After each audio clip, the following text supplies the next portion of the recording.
दोस्तों फिर से आपका एक नए वीडियो में वेलकम स्वागत है। आज की वीडियो के अंदर हम दो बेस्ट चार्ट पैटर्न के बारे में जानने वाले हैं और ये भी समझेंगे कि हमें इनमें ट्रेड कैसे करना है। वो दोनों पैटर्न होने वाले हैं ट्रायंगल पैटर्न और बिच पैटर्न। सबसे पहले हम ट्रायंगल पैटर्न को जानते हैं। ट्रायंगल पैटर्न तीन तरह के होते हैं, सिमेट्रिकल ट्रायंगल, दूसरा असेंडिंग ट्रायंगल और तीसरा है डिसेंडिंग ट्रायंगल। जब हमें प्राइस के मूवमेंट के दौरान दो अपोजिट ट्रेंड लाइन मिलती है जो आगे जाते हुए एक दूसरे को कॉन्टेक्ट करती है, मतलब कि पास आती जाती है, तो हम इसको सिमेट्रिकल ट्रायंगल पैटर्न कहते हैं। अब यहाँ पर दो अपोजिट ट्रेंड लाइन है। अपर ट्रेंड लाइन नीचे की साइड आ रही है और लोअर ट्रेंड लाइन ऊपर की साइड जा रही है। इस पैटर्न के बनने के बाद हमें ब्रेकआउट का इंतजार करना होता है और ब्रेकआउट किसी भी डायरेक्शन में हो सकती है। एक एग्जाम्पल देखते हैं सिमेट्रिकल ट्रायंगल पैटर्न का। यहाँ पर आप लोग देख सकते हो प्राइस एक वाइड रेंज से नैरो रेंज में शिफ्ट होते जा रहा है। तो हमने एक असेंडिंग ट्रेंड लाइन कैंडल के नीचे ड्रॉ किया और एक डिसेंडिंग ट्रेंड लाइन कैंडल के ऊपर ड्रॉ किया, कुछ इस तरह से। तो ये एक प्रकार से सिमेट्रिकल ट्रायंगल पैटर्न है। अब दोस्तों नेक्स्ट पैटर्न होने वाला है असेंडिंग ट्रायंगल पैटर्न। जब प्राइस मूवमेंट के दौरान हमको एक असेंडिंग ट्रेंड लाइन प्राइस से नीचे मिलती है और एक फ्लैट रेजिस्टेंस लेवल प्राइस से ऊपर के साइड मिलता है, तब हम इसे असेंडिंग ट्रायंगल पैटर्न कहते हैं। यहाँ पर भी प्राइस किसी भी डायरेक्शन में ब्रेकआउट दे सकता है। चलिए इसका एग्जाम्पल देखते हैं। तो यहाँ पर आप लोग देख सकते हो यहाँ पर हमारे पास एक फ्लैट रेजिस्टेंस लेवल है और प्राइस यहाँ पर मल्टीपल बार रिजेक्ट होकर नीचे चला जाता है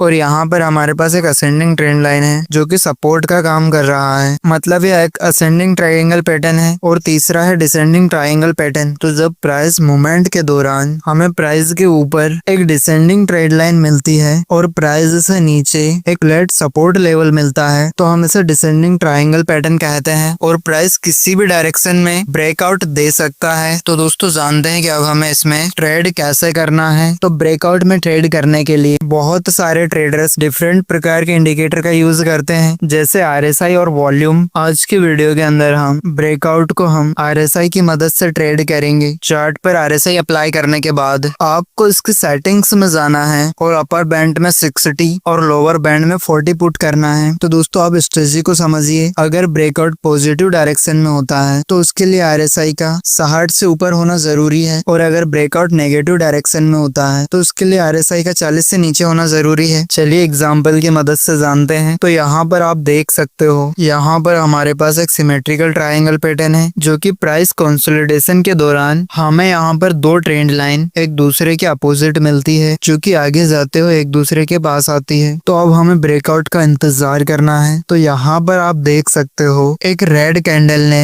लोअर ट्रेंड लाइन को ब्रेक दिया। अब एक बात को याद रखिएगा, हमको ब्रेकआउट के टाइम पर सबसे पहले की लेवल्स को देखना है, क्योंकि यहाँ पर एक चांस होता है मार्केट इन की लेवल से एक छोटा सा पुल बैक ले और फिर नीचे चला जाए। तो यहाँ पर हमारे पास एक सपोर्ट लेवल है, लेकिन दोस्तों प्राइस यहाँ पर मल्टीपल बार रिएक्ट करता है और ऊपर चली जाती है। देखिए की लेवल ब्रेकआउट के बहुत पास है, इसलिए इसको हमने पुल बैक के लिए चुना है। अगर ये ब्रेकआउट से ज्यादा दूर होता तब हम इसको कंसिडर नहीं करते। अब नेक्स्ट आप देख सकते हो मार्केट इस लेवल से एक छोटा सा पुल बैक लेता है और वापस से ट्रेंड लाइन के पास आता है। अगर प्राइस इस पुल बैक के लो को ब्रेक दे दे और उस टाइम पर आरएसआई 40 से नीचे है, तब हम यहाँ पर सेल कर सकते हैं। चलिए अब नेक्स्ट एग्जांपल देखते हैं। तो यहाँ पर आप देख सकते हो हमारे पास एक फ्लैट लेवल ऑफ सपोर्ट है कैंडल्स के नीचे और एक डिसेंडिंग ट्रेंड लाइन है कैंडल से ऊपर, मतलब हमारे पास एक डिसेंडिंग ट्रायंगल पैटर्न है। नेक्स्ट अब हमें ब्रेकआउट का इंतजार करना है और ब्रेकआउट किसी भी डायरेक्शन में हो सकती है। तो यहाँ पर एक रेड कैंडल ने सपोर्ट को ब्रेक दिया और एट द सेम टाइम में आरएसआई भी 40 से नीचे है, तो यहाँ पर हम सेल कर सकते हैं, क्योंकि यहाँ पर हमारे पास कोई प्रीवियस की लेवल नहीं है। लेकिन ऐसा भी जरूरी नहीं कि हमारे पास कोई की लेवल नहीं है तो मार्केट रिवर्स न जाए। मार्केट अभी भी रिवर्स जा सकती है, इसलिए हमको हमेशा स्टॉप लॉस का यूज करना है। चलिए अगला चार्ट देखते हैं। फिर से डिसेंडिंग ट्रायंगल पैटर्न। यहाँ पर प्राइस सपोर्ट लेवल को ब्रेक देता है और at the same time RSI 40 से नीचे है। अब हम यहाँ पर सेल कर सकते हैं। तो चलिए अगला चार्ट देखते हैं। यहाँ पर हमारे पास एक रेजिस्टेंस लेवल है और एक असेंडिंग ट्रेंड ट्रेड लाइन है प्राइस के नीचे के साइड में, मतलब यहाँ पर हमारे पास असेंडिंग ट्रायंगल पैटर्न है। तो अब हमें ब्रेकआउट के इंतजार करना है और ब्रेकआउट किसी भी डायरेक्शन में हो सका है। और यहाँ पर आप देख सकते हो एक बड़ी सी रेड कैंडल ने ट्रेड लाइन को ब्रेक दिया और प्राइस अभी पहले वाले सपोर्ट के पास है। अगर प्राइस इस कैंडल के लो को तोड़ दे और उस टाइम पर RSI अगर 40 से नीचे है तब हम यहाँ पर सेल कर सकते हैं। अब हमारा नेक्स्ट पैटर्न है बीच पैटर्न। जब मार्केट में मूवमेंट के दौरान दो ट्रेंड लाइन सेम डायरेक्शन में मूव करते हुए मिलती है और मूव करते हुए एक दूसरे के पास आती है तो हम इसको बीच पैटर्न कहते हैं। ये सिमेट्रिकल ट्रायंगल पैटर्न नहीं है क्योंकि सिमेट्रिकल पैटर्न में दो अपोजिट ट्रेंड लाइन होती है जो एक दूसरे के पास आती है, लेकिन बीच पैटर्न में दो ट्रेंड लाइन सेम डायरेक्शन में मूव करते हुए एक दूसरे को कनेक्ट करती है। इस बात का ध्यान रखिएगा, ये वाली लाइन पैरेलल नहीं होनी चाहिए। देखिए बेस पैटर्न दो प्रकार के होते हैं, rising base and falling base. बस इतना समझिए, अगर राइजिंग बेस पैटर्न बनता है तो प्राइस लोअर ट्रेंड लाइन के ब्रेकआउट के बाद नीचे जा सकती है। राइजिंग बेस मतलब दोनों ट्रेंड लाइन ऊपर के साइड जा रही हो, और जब फॉलिंग बेस पैटर्न फॉर्म होता है तो ब्रेकआउट के बाद प्राइस ऊपर जा सकता है। फॉलिंग बेस मतलब दोनों ट्रेंड लाइन नीचे के डायरेक्शन में मूव कर रही हो। चलिए इसका एग्जांपल देखते हैं। यहाँ पर आप देख सकते हो हमारे पास दो ट्रेंड लाइन है जो सेम डायरेक्शन में ऊपर के साइड मूव करते हुए एक दूसरे के पास आती है, मतलब यहाँ पर हमारे पास एक राइजिंग बेस है। राइजिंग बेस बनने के बाद एक बेरिश ट्रेंड की पॉसिबिलिटी होती है। तो दोस्तों अब हमें ब्रेकआउट का इंतजार करना है। तो यहाँ पर एक कैंडल ने लोअर ट्रेंड लाइन को ब्रेक दिया। अब हमें ब्रेकआउट कैंडल का वॉल्यूम चेक करना है। अगर ब्रेकआउट कैंडल का वॉल्यूम हाई है तो हम यहाँ पर सेल कर सकते हैं। अब नेक्स्ट एग्जांपल देखते हैं। आप यहाँ पर देख सकते हो हमारे पास दो ट्रेंड लाइन है जो सेम एक ही डायरेक्शन में मूव करते हुए एक दूसरे को कांटेक्ट करती है, मतलब यहाँ पर हमारे पास एक राइजिंग बेस पैटर्न है। और नेक्स्ट यहाँ पर एक red candle lower trend line को ब्रेक देती है। अब हमें ब्रेकआउट कैंडल का वॉल्यूम चेक करना है। अगर ब्रेकआउट कैंडल का वॉल्यूम हाई है तब हम यहाँ पर सेल कर सकते हैं। अब अगला एग्जांपल देते हैं। यहाँ पर हमारे पास दो ट्रेंड लाइन है जो सेम डायरेक्शन में है और नीचे की साइड जा रही है और मूव करते हुए एक दूसरे को कनेक्ट करती हैं, मतलब यहाँ पर हमारे पास एक फॉलिंग बेस पैटर्न है। फॉलिंग बेस बनने के बाद मार्केट में एक अपट्रेंड की पॉसिबिलिटी होती है। और